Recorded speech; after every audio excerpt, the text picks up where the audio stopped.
Welcome to Inflection Point Podcast, where we cultivate change from the inside out as we ponder the Cairo question. Will Cairo have to protest in his lifetime for the birthright to freely and peacefully exist in the skin in which he was born? We stand on the belief that dismantling racism goes beyond laws and legislation or politics and economics. Here, anti-racism activation is presented as an inside job where personal transformation and accountability impact social change. So take a seat at the anti-racism activation table with Inflection Point Podcast. Well, good evening or good afternoon, depending on where you are. Thank you so much for joining the latest episode of Inflection Point podcast, where we are dedicated to anti-racism activation and the art of listening and authentic conversation, engagement, and action. Our theme for 2025 is community engagement and the grassroots of change. And today's episode has a kind of a provocative title, and that title is it possible to build trust in community police relations? So I am your host, Anita Russell, and here's a quick hello from co-host Mavis Bauman. Hey everybody, I'm Mavis. Thanks for joining us. Absolutely. So as I mentioned, in 2025, we're turning our attention towards community engagement and the grassroots of change. Throughout the year, we're going to explore some of those stories and those strategies and those successes of community-driven movements that are truly making a difference or have the potential to make a difference as we move forward.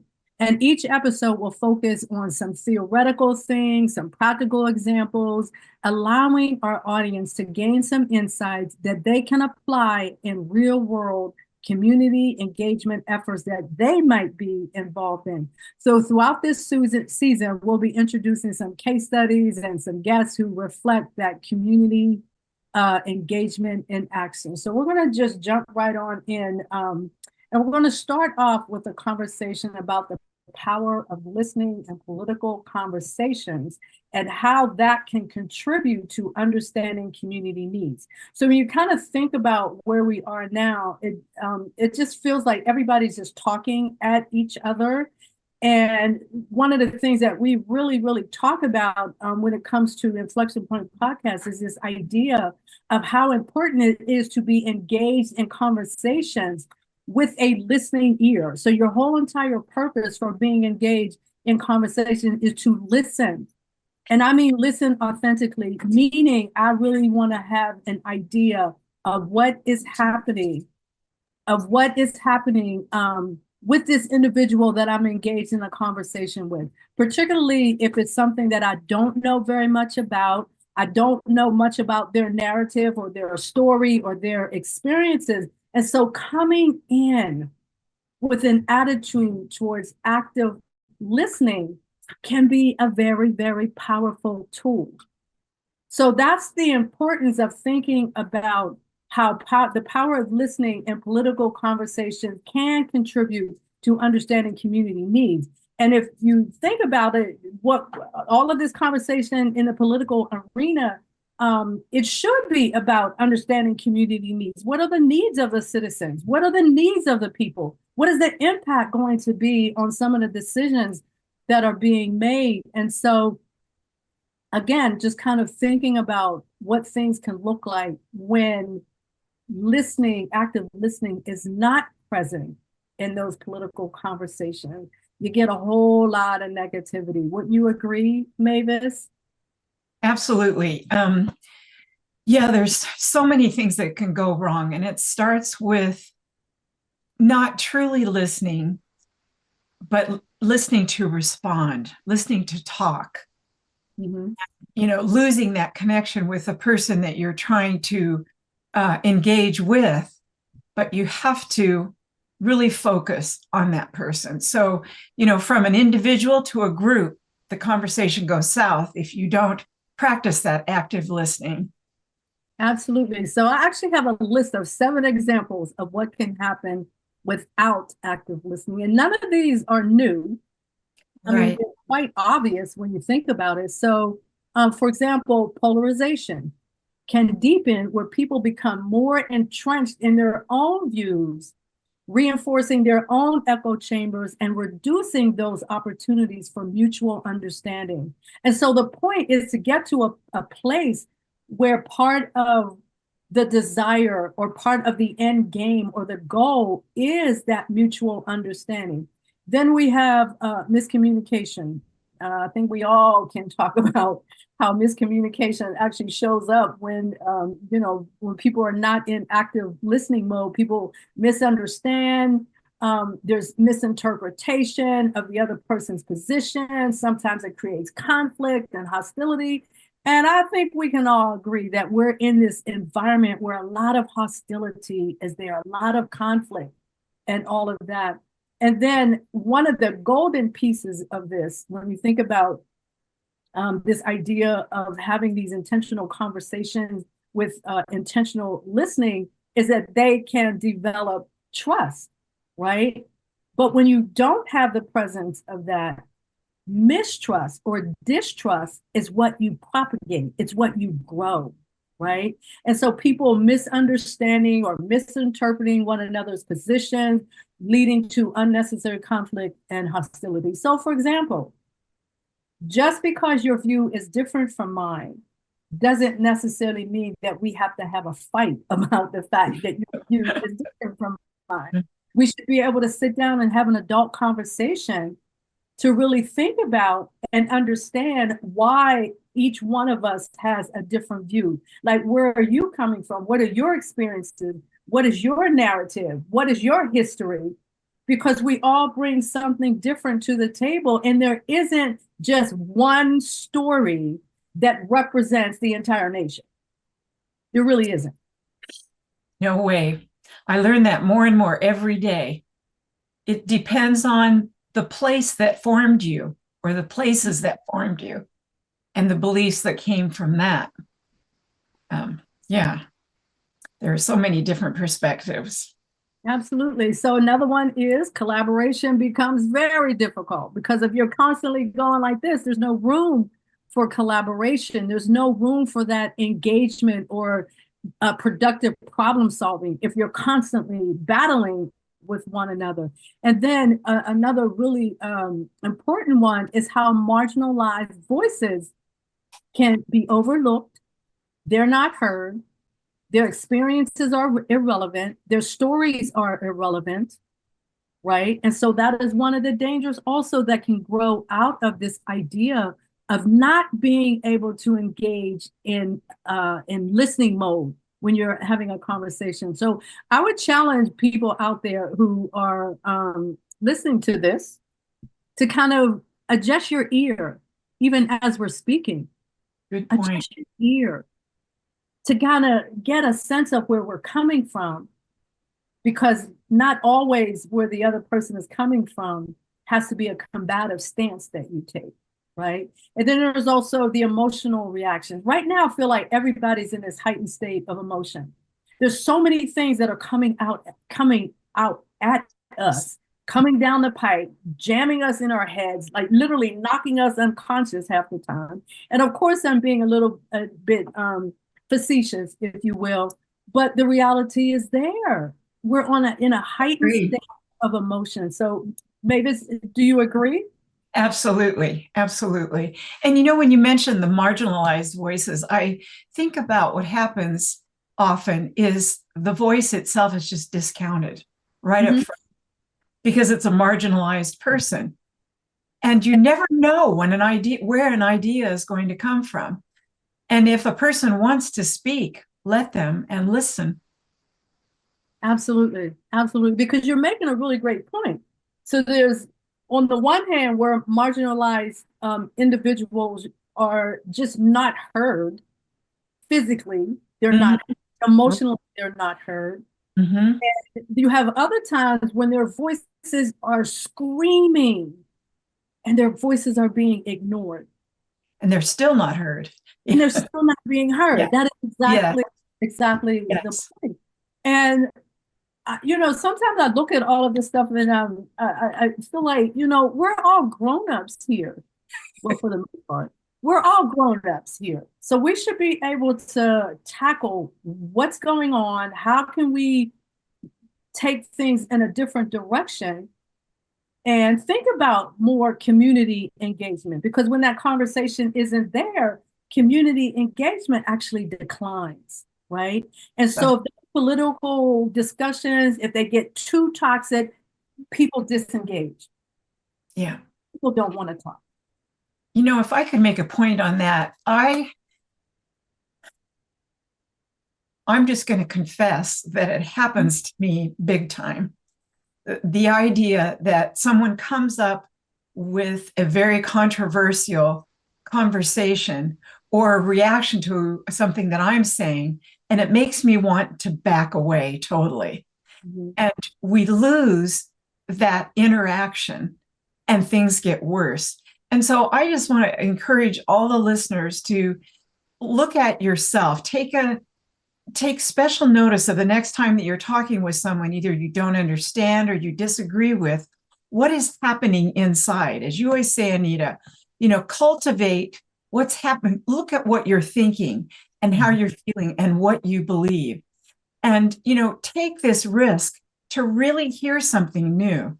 I know I can see my own patterns, but there have been times when I've been brave enough to get to that point where I'm actively listening and learning something new. And that's the goal, really, to get to a deliberative place where you can sharpen each other and learn from each other. Absolutely. Be brave. Yes, absolutely. So I think one of the contexts or one of the ideas or one of the phenomena that we're seeing right now is all of this conversation about DEI. You got some people, some organizations that are throwing in a towel and they're just saying, we're not doing DEI anymore. We got other organizations that are doing the exact opposite. And they're saying, yes, we are committed to diversity, equity, and inclusion. We're going to be moving forward with our efforts. And then you got, that might be at an organizational level. Then you got people at the individual level. And one of the things that occurred to me very recently is when you think about where we are with all of this conversation about diversity, equity, and inclusion, and whether or not we should be doing it or should we not be doing it. When you go back and understand Reconstruction, it's the same story, right? So if you understand what Reconstruction really was, right, and this is going back to the period between like 1865 and 1877, where what was happening in the Reconstruction era parallels what is happening in this modern DEI effort, right? And so that attempt at implementing diversity, equity, and inclusion in America, in American society, particularly in the South, was happening during Reconstruction. So this is not a new conversation. Right. It might have a different name because we call it Reconstruction, right? But diversity, equity, and inclusion was buried, and I shouldn't say buried, embedded in what that was all about, right? And so when you think about Reconstruction and you look at today's DEI policy, the aim then, as well as now, is to correct historical injustices by promoting diverse representation, equitable opportunities, and legal protections. This is nothing new. This is the same old conversation that was happening in the 1800s, right? And so, when you think about that backlash to today, all of a sudden, now we're talking reverse discrimination, DEI is getting banned, all of these things are happening. But then again, with Reconstruction, that was the first major effort at systemic diversity, equity, and inclusion in America.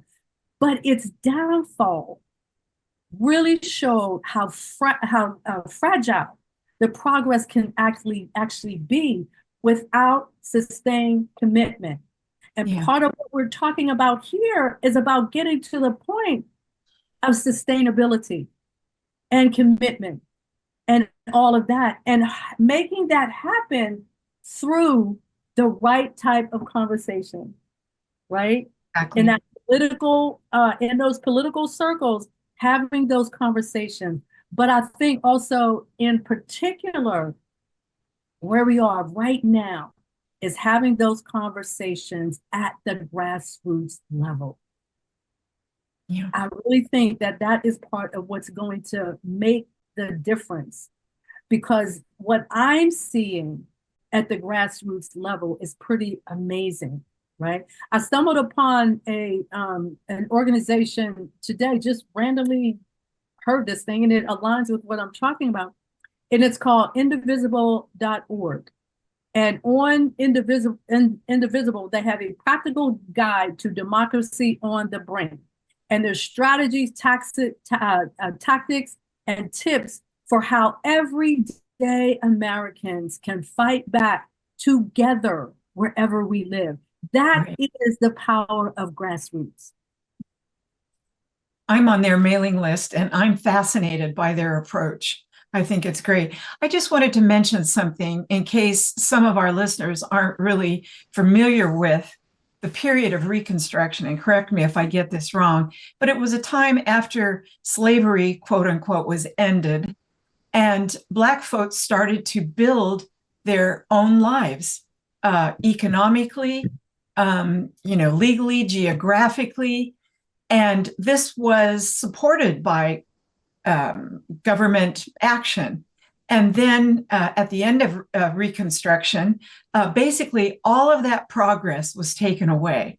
So when Anita's talking about the progress that particularly Black folks have made since Reconstruction, since the Jim Crow laws that followed Reconstruction as a backlash, we're just kind of repeating that cycle now and leaving DEI after all the progress we've made since the Civil Rights Act.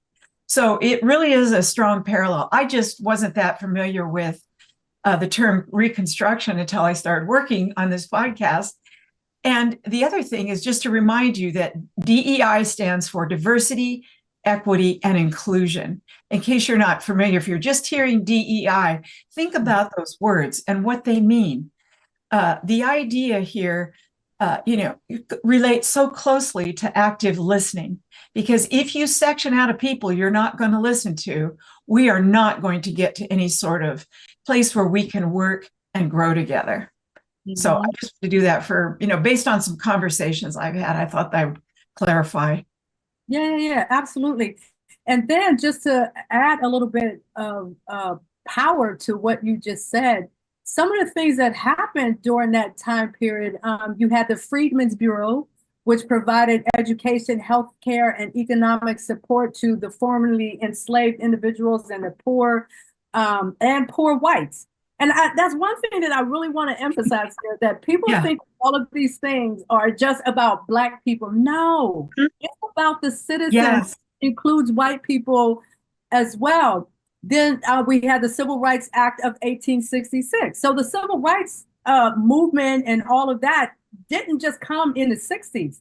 You go back to 1866, there was a Civil Rights Act in that time period as well, which guarantees citizenship and equal protection under the law, countering the Black codes that had restricted Black people's rights, right? And then you also had the 13th Amendment, which abolished slavery. Well, kind of, sort of. We all know about that little phrase that they left in there. Then you had the 14th Amendment granting birthright citizenship and equal protection, which we're having conversations about that today, right? And then the 15th Amendment guaranteeing Black men the right to vote. And then you also, when you think about the leadership, over 2,000 Black men held. Now, I'm saying men, because you got to remember, we're still in that 1800 and, the women's suffrage, all of that, was still a part of what was happening. So a lot of it is kind of focused on men. But the number of people who held public office during Reconstruction was over 2,000 and included U.S. senators, congressmen, and state legislators. 2,000 Black men. 2,000 black Some men. black men. I would say that 80% of the population does not know that black folks were that well represented at that time in Congress. Exactly. And so you think about the backlash, dismantling DEI efforts during the Reconstruction era, not that different from what's happening today. You had the KKK terrorizing Black communities, suppressing voters, right? You have federal troops that were withdrawn from the South. This is in 1877, ending Reconstruction and allowing the white supremacists to now regain control. And then you have the ushering in of the Jim Crow. So we made progress and then slipped right back to where we were, right? Hopefully not all the way back.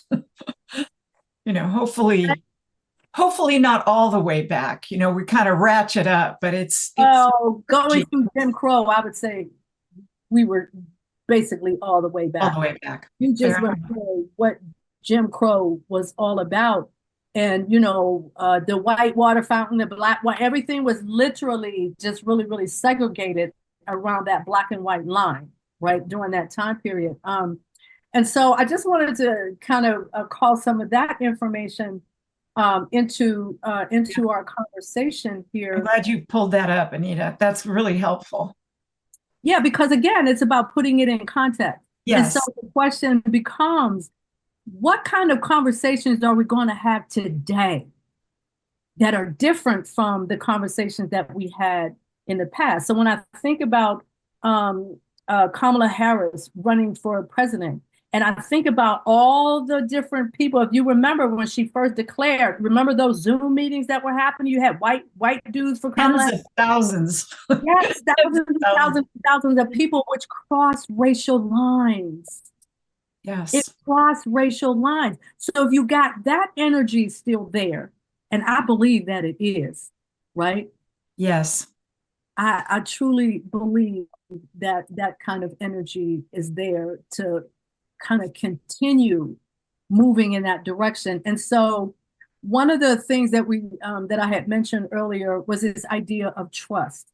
And I would say, if we were to ask ourselves this question, what if we were to consider what it would look like to build trust, for example, in community police relationships? So when you think about cops and you think about kids, right? What are some of the things that kind of come to your mind when you think about that today, right? You think about things like, is there trust between law enforcement and the communities that they serve? Now, we all know that trust needs to be there for public safety and justice and social cohesion and all of those types of things. There needs to be a sense of trust that is there. And right? Trust that they will protect you too. I think that element has really faded away in the minds of communities. I was saying to a policeman friend of mine, I'm terrified of the police. And he said, well, sure, if they come up and stop you, it's because you're afraid you did something wrong. And it's really not quite that, because I'm not afraid of doing something wrong. I pretty much follow the rules. But this has been infused in me with all of the police community interactions over the past number of years, that people aren't listened to when they're pulled in a traffic stop or whatever, particularly marginalized people, Black folks. Yeah. So other people might be feeling that way as well. I do not feel protected unless I know them, which is, another aspect. Yeah, so it's about that trust. Right? Absolutely. Excuse me. Yes. I keep mentioning that concept because that is the essence of what is missing, if you will. Right? Yes. Yes. So why does that even matter? Like, what is the big deal? Right? The answer to the question is that trust is the foundation of meaningful community conversations and engagement. Like, you cannot ignore the fact that trust needs to be there, right? Trust is the biggest to me of all. Absolutely. And so it's the trust and the listening part, because those two kind of are intimately connected to one another. Yes, they are. So without either one of those, the efforts to bring people together and solve those problems often can fall flat. So some of the key ways that trust impacts community engagement and encourages participation, strengthens relationships, enhances collaboration, like all of those different types of things, increasing resilience, builds long-term commitment and all of that. And so it's almost time for us to take a break. But when we come back, I want to have a conversation about what could it look like if there was something in place that was designed specifically to build trust in community and police relations. So what is that trust between law enforcement and the communities that they serve, as I said earlier, is essential for public safety, right? That lack of trust, exactly what you said, Mavis, that lack of trust can lead to fear. It can lead to resentment. It can lead to disengagement. Well, a strong relationship could create safer and more resilient communities. So there is one strategy that I know of, and we're going to dig deeper into that, but I'm just going to mention it for now. There is one strategy to foster trust and meaningful engagement in investing in youth and community programs. And this program is out of New York City. So it's the city of New York as well as Newark, New Jersey are involved in this program. The program is phenomenal. And it's about officers, police officers, engaging with youth through sports, arts, and education to foster positive relationships. So we're going to take a break now. And when we come back, we're going to dig deeply into this really incredible program right in the heart of New York City. Right.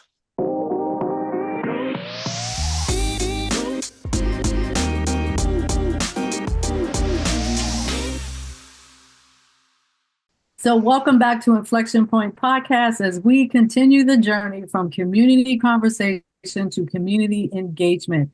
Our topic of discussion for this episode asks the question, is it possible to build trust in community police relations?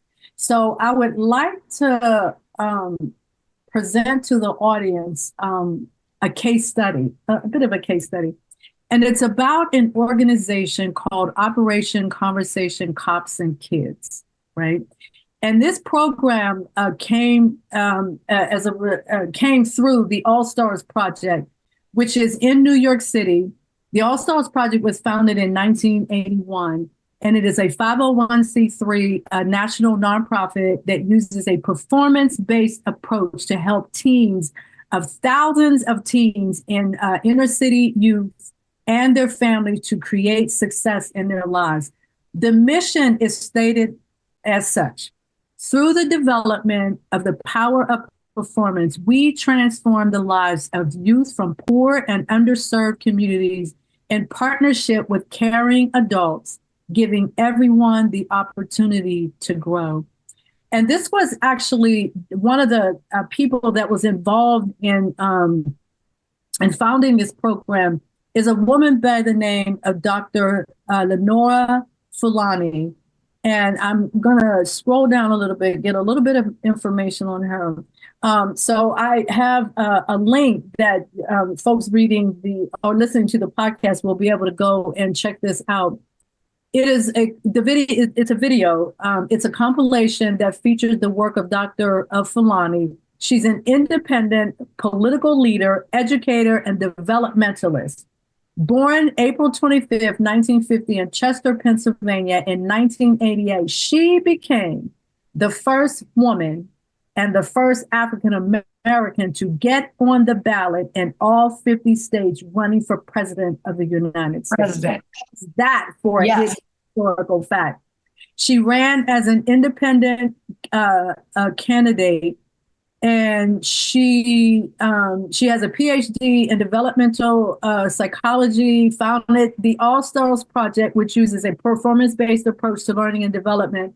As I mentioned, she's been on major networks, CNN, and MSNBC and PBS, among so many other networks and everything. So she's a major, major force to be reckoned with. And she is one of the individuals who helped to found this program. And so the foundational piece of it is Operation Conversation, right? And it's this whole idea of being able to have conversations that are critical for young people and their families. And I'm actually going to read a quote from the mayor of Newark. Nothing is more critical to our city and our nation than building a close and working relationship between the police and communities of color. Operation Conversation, Cops and Kids is an important instrument in building that trust. It is a nationally recognized model that is used to make a profound difference in the lives of youth and young people, as well as police officers. And so when I first started learning about this program, I actually had an opportunity to observe part of this program. And I'm going to talk about that in a moment, but I wanted to just get a little bit more information out there in terms of what this program actually is. And like I said, it's based on this idea of having conversation, which is something that we've been talking about. The importance of having these inclusive conversations, these engaging conversations. And they created this whole entire developmental program around this idea of having conversation. And then from there, they took it a little bit further. And now, how do we have these conversations between cops and kids? So this is how the program is described. It's described as an innovative police community relations model program run by the All Stars Project in partnership with the New York City Police Department and the Newark Police Division. This award-winning program uses performance, improvisation, and conversation. That's what we're talking about, is conversation, to help inner city teenagers and police officers build trust and improve their relationship. So in 2015, the All Stars Project was awarded the 2015. It was an award, a community policing award that came from the International Association of Chiefs of Police, right? And so this program is highly recognized. And so I'm going to give you a little bit of what the background is. And then Mavis and I are going to talk a little bit more about why this is so important. Cops and Kids uses the power of performance to create a new kind of relationship. At the heart are community workshops that use performance, improvisational games, and conversation to help teenagers and police officers to develop and improve their relationship. Since the program's inception, over 10,000, and this information might actually be old because Mavis actually brought something to my attention that I was not aware of, but the piece of information that I have states that since the program's inception, over 10,000 New York Police Department officers and young people have participated in the performance and the demonstration workshops throughout New York City in partnership with the mayor. The program extended in partnership with the mayor, Mayor Baraka of Newark. The program expanded to Newark as well. And the collaboration there trained every one of their 1,000 plus officers and all future officers in the community engagement and performance approach. So maybe you had a little bit of an update to my information to make it a little bit more current. Well, it might be just additional because I'm not terribly familiar with this All Stars project, but I found another Operation Conversation called Racial Healing Through a New Lens. Yes. So I'm sure I would imagine they're using the same model, right? And it says that this is currently working with Fortune 500 companies interested in integrating Operation Conversation as part of their diversity and inclusion efforts. That's like a long talk too, being embraced that way. But the location information I found is that the All Stars Project operates nationally in New York City, Newark and Jersey City, New Jersey, Chicago, Dallas, and the San Francisco Bay Area, with volunteers and partnerships in 20 states.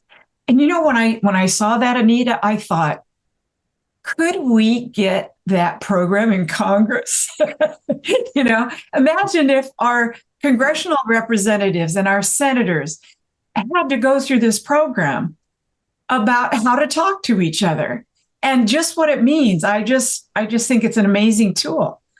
So yeah, it's in a lot of places. I love to see that. I love to see things multiply out, because it's not just a regional problem. The fear of policemen, the marginalized population, there's always something going on in all parts of the country. So that's exciting. Mm-hmm. And so one of the things that I mentioned is these demonstration workshop kinds of things, right? And I actually had the opportunity to attend one of those demonstrations. This was several years ago, because I have a really good friend that lives in Morristown, New Jersey, and he's an artist, and he is connected to the All Stars Project.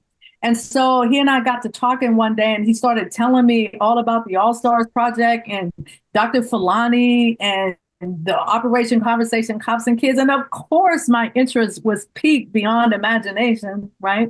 And so what happened was, I don't know the full details of the intricacies of the program, but I do know that one of the things that they do is when the program, I believe it's when the program is winding down, they actually have a demonstration, if you will, where they invite the public in to sit in on this demonstration. And this one particular time, it was in Queens, New York, and it was at the Police Academy in Queens, New York. And I had the opportunity to go. And it was amazing. First of all, it was amazing for me because that was the first time that I had ever in my life been in a room where there were probably like 200 police officers all at one time. And most of them, just coming out of the police academy. And so they were all uniformed up with the caps and all of that. So it was quite an impressive scene to be walking into. And the way they had it set up is that they had, so we're in this big auditorium, it's a stage, and there were police officers as well as the teens who had gone through the program together. And so they ran through some of the demonstrations of some of the activities that they had done and some of those performances and things like that. But one of the things that really, really clicked for me is part of the conversation as they were describing, having a conversation around this statement that you hear so many people making this statement, especially police officers, right? I just want to make it home. Oh, right. But the interesting thing about that statement was the teens said the same thing. I just want to make it home. So you got these two disparate groups of people, and their intention is basically the same. We both just want to make it home. And so that piece of it sort of showed that there's a commonality that is there, right? And so the program probably lasted for maybe about 2 hours. And so there was a lot of people that were talking, individuals talk about their experience in being in the program. And then there was one particular story also where there's a police officer that's out on the street, doing his policing and all of that. And he ran into one of the teens that he had worked with during the workshop, and they had a conversation together. So, and I look at this because to a great extent, these are two disparate groups, right? You got police officers, you got young people, or you got police officers, you got Black people, you got police officers, you got any other type of people. And so there's always the possibility for that disparate spirit, if you will, to be there. And so how do you bridge that? How do you make that conversation be different? And that's what they were able to do here. And so it was very, very enlightening for me to be able to sit in on and watch this thing as it's unfolding. And that was, quite frankly, that was the first time I had ever been in Queens, New York. And getting there wasn't a problem because they had in Manhattan, they had certain pickup spots where if you were participating in the program, they actually had a bus. It was actually a big giant police bus. So we're all like riding on this police bus going to Queens. But once we got to Queens, then we had to, they didn't take us back home. So then I was a little nervous at first because first of all, I've never been to Queens before and I rode on the bus. So I had no idea how to get back on the train. But fortunately, there were people there that I kind of let them know what my dilemma. And they said, "Oh, no worries. I'm going to Manhattan. You can just ride with me." And so it was just an incredible experience. Yeah. The vibe sounds so good, and so productive. I had mentioned when we were preparing for this episode, the idea of policemen coming into a community where they don't live and what is lost because of that. I don't know how often that happens. I'm assuming that it happens quite a bit where officers may live in suburban areas and so on.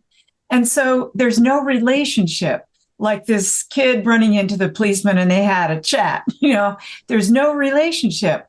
And then judgment comes in. Mm-hmm. Judgment, if they were part of the community, they might say, "Oh, that's Joe's kid. I'll talk to him. I know what's going on in his family," or something like that. So this is an example of where community engagement, conversations, true listening can really improve the situation. I found a quote while I was preparing, and it is in the context of how we will make judgments about others, people that we don't know. And this is from Rumi, whom I love anyway. But he says, he's a Sufi poet, "Out beyond ideas of wrongdoing and right doing, there's a field. I'll meet you there." Mm. And what that says to me is that we come so preloaded with judgments. Let's go somewhere else where we don't take those judgments with us. I thought that was really, really gorgeous. And it's wonderful, Anita, that you got to have that experience and see those people interact. I'll bet the vibe was just, when you think of environments where there are a lot of policemen, body language, everything is completely different. People probably came into the room with a certain degree of openness and willingness to, is that true? I think so, but I can only kind of, because there wasn't anybody there that I knew. I was on my own completely. But like I said, when I walked into the room, the first thing that I thought to myself was whoa, it's a sea of police officers, so it was kind of sort of like when you go to a graduation and everybody's dressed the same, it was kind of like that. How did the kids feel? Do you know? Did they say anything out loud about how they felt coming into that room? Well, I don't remember that there were kids there. I think for the most part, it was mostly adults that were there. But the kids that participated in the program were actually on stage, right? And so it was a particular group of officers and teens who had gone through the program together. Oh, he'd already gone through it. Yeah. Yeah. They had gone through the program. This was kind of more towards the end of the program. And they invited the public in so that people could kind of get a sense of what the program was all about, number one. And number two, how impactful the program actually was. And again, I mentioned that the one of the stories was there's an officer that's out on his beat doing his thing or whatever, and then there's a team that's out, doing whatever he's doing, and their paths cross, and they recognize one another as being participants in the program. Right. So you think about it being about building that community, building those relationships, trust, in a different kind of way. But again, by taking these two disparate groups and bringing them together and having conversations that help them to see that there are commonalities. Like we both groups, we just want to make it home every night. We both want to be safe. We want to be safe, right? All of those things that we inherently want. But when we're out in the field, if you will, or out in the streets, it doesn't necessarily come across that way. And we're perceiving one another as enemies in many instances. And I mean, in a way, it's justified. When you think about some of the things that you see in the news with, what's happening with the police and, you go back to George Floyd and Breonna Taylor and Ahmaud Arbery, which wasn't necessarily the police involved, but still those aspects of danger are definitely still there. They're just there. Yes, without a doubt. Yeah. So I think at this point in time, where it literally feels like every time I wake up in the morning and I see something, I'm just like, oh my God, we just slid back 10 steps. We just slid back, slid back. So it feels like every day we're on this slide back. But then when I open up, for example, my LinkedIn profile, and I start reading because the people are we're not giving up. We are doing this. I've, seen a gentleman from a church the other day put out a call for boycotting Target because Target decided to give up. And so during the Lent season, there's a call. Don't shop at Target. They're calling for individuals to divest from Target. And I think it's reminiscent of when Black folks, the Montgomery bus boycott, when we boycotted the bus system, right? And that was effective. And one of the things that the pastor said is that when it comes to these types of things, and it comes to like corporations and businesses, sometimes you just got to put down your words. Yes. And a different type of action because the words aren't getting through. But if I hold my money, so we start having a different kind of conversation in terms of I'm not going to come to your store anymore. And I'm going to tell everybody I know not to come to your store and purchase in your product. When you start hitting the same thing with the bus boycott, brought the bus company to its knees because Black people, they were the ones commuting into using the bus system. And so you take all that usage away and you're taking all of your money away. Mm-hmm. So we have that kind of power. We have power. Exactly. We have power. We don't have to be passive. Exactly. Something to say. That's important. And when we all take that stand, when we all have that grassroots mindset, like we can do this. If I lock arms with you, you lock arms with Kyle Williams. Kyle Williams locks arms with the basketball coach at whatever university. We're creating power in that locking arms. Mm-hmm. We're creating power. And as these things keep coming down the pipe, we just have to keep our focus. We got to keep getting stronger and stronger and stronger that we need to move forward. So we are down to 5 minutes. I want to just add one quick thing because it's our country. Absolutely. It's our country. Our country does not belong to the government. It's for the people. I just wanted to say it doesn't belong to one group of people within the country. Yes, that's per Heather Cox Richardson, just drove that home. It's true. It's our country. It's our responsibility to find a way to be heard.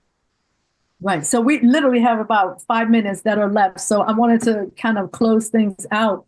And I want to close with a quote from Kahil Gibran Muhammad, PhD professor from Harvard Kennedy School. All Stars teaches young people to develop themselves through performance theory by pretending to do things that they thought that they never imagined possible.